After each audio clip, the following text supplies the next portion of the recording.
Hey everyone, Mike here with Thumbin Radio, thumbinradio.com. Hey, before I go any further, Thumbin Radio now has its own iPhone app. You can also listen to it on an iPad, I suppose, but it was made specifically for the iPhone. If you'll go to the iTunes App Store and search for Thumbin Radio, it'll be the only app that shows up in the search results. Click it, download it, it's free, and it will be forever. You don't have to put up with ads inside the app. All you get is pure, unadulterated access to the Thumbin Radio stream 24/7. So there you go. Thought I'd mention that. What I do want to mention is, while I'm recording this right now, it's the day after Thanksgiving. It's Black Friday 2012, and about a month ago, I attended a huge vinyl record sale here in Nashville, Tennessee, and it yielded a huge amount of albums. Had a brain fart, sorry. For cheap. I ended up walking away with 200 albums, about 110 33s, the rest in 45s of just classic country, rare country, country from independent labels from the 60s and 70s, and I spent maybe 25 bucks. It was a great find. One of the finds is the 1972 album by Johnny Paycheck called Heartbreak, Tennessee, and this is on the Pickwick Label. And again, this was 1972. There we go. Look at his image.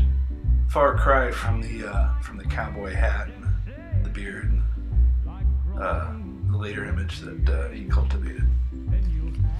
You're going to find that in a lot of your outlaw country artists and musicians. I'll get into that in a little bit. And here's a photo from the session itself. And that pretty much epitomizes a session. There's not a lot of fluff in it. And what's really great is it puts everything, the complete value package that was Johnny Paycheck is on this album. There's a lot of sparse and subtle accompaniment. There's not a lot of production value. This isn't a Noah Bradley or a Chet Atkins production. This is Johnny with his guitar, steel guitar, I don't even think there's background vocalists. I didn't hear any. A little bit of percussion, not much, just enough to keep a little tempo and a bass, and that's pretty much it. It's very simple. It's almost like a Sam Phillips approach to recording a country album.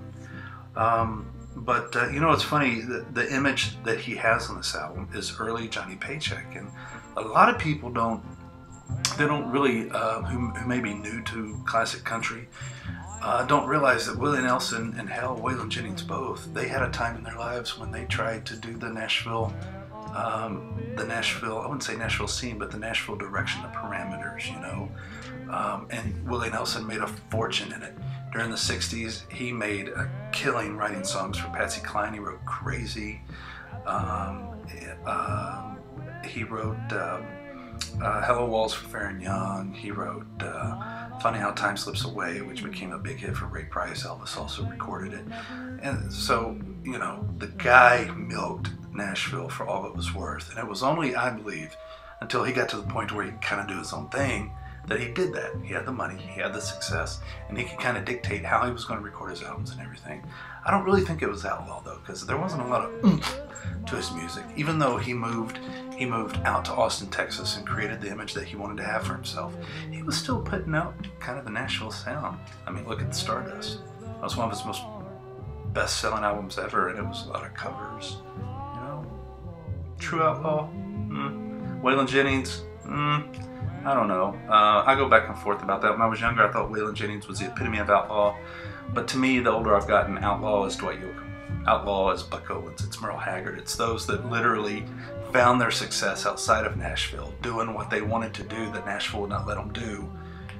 And it was only after they made it that way that Nashville decided that they wanted them. But to me, that's outlaw. Anyway, long story short, this has the single Heartbreak, Tennessee on it. It has A11. It's just classic tearjerker ballads and honky-tonk songs in the vein of, say, Harlan Howard. If you like that type of songwriting, you're going to love this album. So if you get it, if you can find it on CD, buy it. Even better if you can find it on vinyl. But I just got finished ripping it, and I'm now converting it and cleaning it up on MP3, and I'm going to throw it onto the general rotation of Thumbin Radio.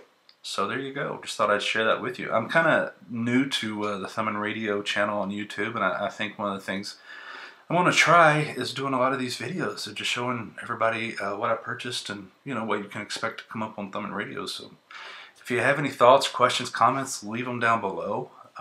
You can subscribe to the channel. That would be awesome. But please like the page, subscribe, and I'll keep this thing going. All right, lots of interviews and things I hope to be bringing to you soon. So at any rate, listen to Thumbin Radio, thumbinradio.com. Thank you for your time.